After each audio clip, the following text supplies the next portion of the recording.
আমরা দেখতে পাচ্ছি নির্বাচনী প্রচারণায় বিএনপি এবং জামায়াতের দুই প্রধান বক্তব্য দিচ্ছেন এবং পরস্পরের বক্তব্য খণ্ডন করার চেষ্টা করছেন।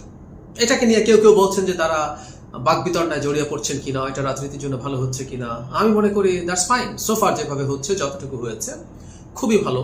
রাজনীতিতে এইটুকু থাকতেই হবে, নির্বাচনী রাজনীতিতে এটা খুবই স্বাভাবিক ব্যাপার। ইনফ্যাক্ট গতকাল একটা ইন্টারেস্টিং ডিবেটে দুজনই পার্টিসিপেট করেছেন গতকাল বা তার আগের দিন।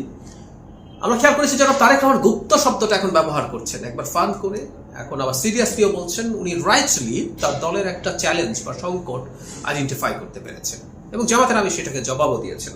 আগে দেখা যাক জনাব তারেক রহমান কি বলছেন। তিনি বলছেন একটা সমাবেশে, আমাদের সতর্ক থাকতে হবে যেন কোনো ষড়যন্ত্র করে কেউ আবার আপনাদের ভোটের অধিকারকে কেড়ে নিতে না পারে। অনেকে এসে আপনাদের বিভ্রান্ত করার চেষ্টা করবে, যারা আপনাদের বিভ্রান্ত করার চেষ্টা করবে দেখা মাত্র তাদের বলবেন গুপ্ত তোমরা। কারণ আমরা গত 16 বছর দেখিনি, মানে তাদের দেখিনি। তারা ওদের সঙ্গে মিশেছিল যারা 5 তারিখে পালিয়ে গিয়েছিল, ক্লিয়ার ইন্ডিকেশন। আওয়ামী লীগের সাথে মিলে মিশেছিল এবং অনেকে বিভ্রান্তি তৈরি করতে চাইবে এবং আমাদের বলা বাহুল্য গুপ্ত মানে হচ্ছে তারা প্রিটেন্ড করবে তারা বিএনপির বা বিএনপির শুভাকাঙ্ক্ষী। এইরকম জামাতের আমির জবাব দিয়েছেন। তিনি বলছেন, এই প্রশ্নটা সামনে এনে, এসব বাদ দিন, সমালোচনার আয়নায় নিজের চেহারা দেখুন। নিজেরাই যারা গুপ্ত হয়ে উধাও হয়ে গিয়েছিল বছরের পর বছর, যারা মজলুমদেরকে বলে তারা নাকি গুপ্ত আর সুপ্ত, ভাই একটু নিজের দিকে তাকান সবাই, এটাই ভালো হবে। আয়নার নিজের চেহারা দেখে অন্যটার দেখে লাভ নেই। খুবই ভুল তুলনা। মানে আমি বুঝতে পারি যে জামাতের আমির এই ব্যাপারে সঠিক জবাব দিতে পারছেন না। জনাব তারেক রহমানকে ইন্ডিকেট করেছেন, কোনো সন্দেহ নাই। তিনি খুব স্পষ্টভাবে বলছেন নিজেরা যারা গুপ্ত হয়ে উধাও হয়ে গিয়েছিল বছরের পর বছর, বা বিএনপির আরো কাউকে এই ধরনের আলাপ করছেন। ধরুন আমরা তারেক রহমানের কথা যদি বলি বা বিএনপির আরেক নেতা কর্মীর কথা বলি, অনেকেই গা ঢাকা দিয়েছেন। দেশের ভেতরে যারা রাজনীতি করেছেন প্রয়োজনে তারা লুকিয়ে থেকেছেন। এটা যুদ্ধের সময়ে খুবই গুরুত্বপূর্ণ একটা কৌশল। যারা তারেক রহমান দেশের বাইরে, তাকে চলে যেতে হয়েছিল, তাকে মৃত্যু পথযাত্রী করে এরকম ভাবে আহত করা হয়েছিল, যেটা বাংলাদেশের ইতিহাসে খুবই বিরল। যার বাসক তিনি এখনো দেন, তিনি টাইমের সাথে সাক্ষাৎকারে সেটা বলেছিল, এখনো তার শীতে বেশি হলে সমস্যা হয়। সেই মানুষটা চলে গিয়েছিলেন, কিন্তু উনি দেশে আসতে পারেননি এক্সিস্টিং সিচুয়েশনে। কিন্তু গুপ্ত বলতে যাবো উনি বা বিএনপির আর কোনো নেতা না। বিএনপির আরো কোনো নেতা দেশের বাইরে গিয়ে থাকতে পারেন, দেশের মধ্যে তারা কোনো না কোনো ভাবে পালিয়ে বেড়াতে পারেন আওয়ামী লীগের হাতে গ্রেফতার হওয়া থেকে বাঁচার জন্য।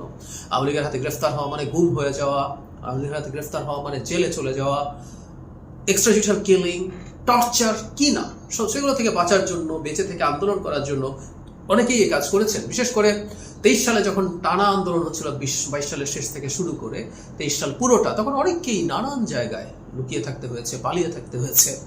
এটা যুদ্ধের খুব কমন কৌশল। এটা গুপ্ত না, কারণ বিএনপির কেউ গিয়ে আওয়ামী লীগের ভেতরে কমিটিতে থেকে, আওয়ামী লীগের অংশ হয়ে, আওয়ামী লীগের কোনো সংগঠনের হয়ে আওয়ামী লীগ ভাব ধরে সার্ভাইভ করতে চায়নি। বরং আওয়ামী লীগের এটা একটা বিরাট ব্যর্থতা ছিল।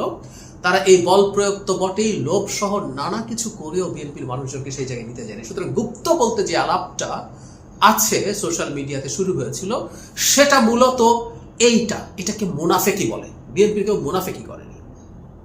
যুদ্ধের জন্য প্রয়োজনে লুকিয়ে থাকা, প্রয়োজনে কোথাও থাকা, এই জরুরি সময়, এগুলো ইসলামেরও ভেরি মাচ ট্র্যাডিশনের পার্ট। কিন্তু আমি আওয়ামী লীগ হয়ে নিজে সার্ভাইভ করছি, কিন্তু না, আমার যখন প্রয়োজন হলে এসে বলছি না আমি তো জামাত করি, আমি শিবির করি। শিবিরের নেতাদের সম্পর্কে আওয়ামী লীগের কমিটিতে থাকার অভিযোগ আছে। আবরার ফাহাদকে যারা হত্যা করেছে যে ছাত্রলীগরা, তাদের মধ্যে ছাত্র শিবির আছে বলে অভিযোগ আছে। এই কারণেই সম্ভবত অনেকে বলতে শুনছি জনাব শিশির মনির ওই কয়েকজনের পক্ষে দাঁড়িয়েছিলেন, কারণ তারা আদতে শিবির। না হলে শিশির মনির আবরার হত্যাকারীদের পক্ষে থাকার কি যুক্তি দিতে পারেন? আমরা এটাই বলতে চাইছি। গুপ্ত হওয়া মানে হলো মুনাফেকি। বিএনপি মুনাফেকি করে। বিএনপির অনেক দোষ আছে। বিএনপি নিখুঁত সংগঠন না, তার দলের লোকজনের অন্যায় আছে, কোনো কোনো ক্ষেত্রে জনগণের উপরে অবিচার করার অভিযোগ আছে, আগে ছিল, 5 আগস্টের পরবর্তী সময় আছে। কিন্তু এই অভিযোগ বিএনপিকে করা যাবে না যে মুনাফেক ছিল। মুনাফেক শব্দটা, মুনাফেকি ইনফ্যাক্ট এক্সক্লুসিভলি এটা জামাতের চরিত্র।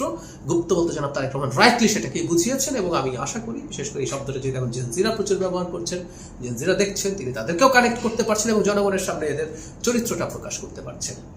আর দুজন পাল্টাপাল্টি যতটুকু বলছেন, এটাকে নিয়ে আমাদের সমস্যা পড়ার কিছু নাই। একদল আরেক দলের সংকট সমস্যা কোথায় আছে সেটা বলবেন, রাজনীতি মানেই সেটা। নির্বাচনী রাজনীতি মানে সেটা। এবং এখন পর্যন্ত আমি প্রায় বলি দুই নেতাই যথেষ্ট শালীনভাবেই পরস্পর সমালোচনা করছেন, খানিকটা আক্রমণ করছেন, এগুলো কোনোটাই কোনো সমস্যা নেই।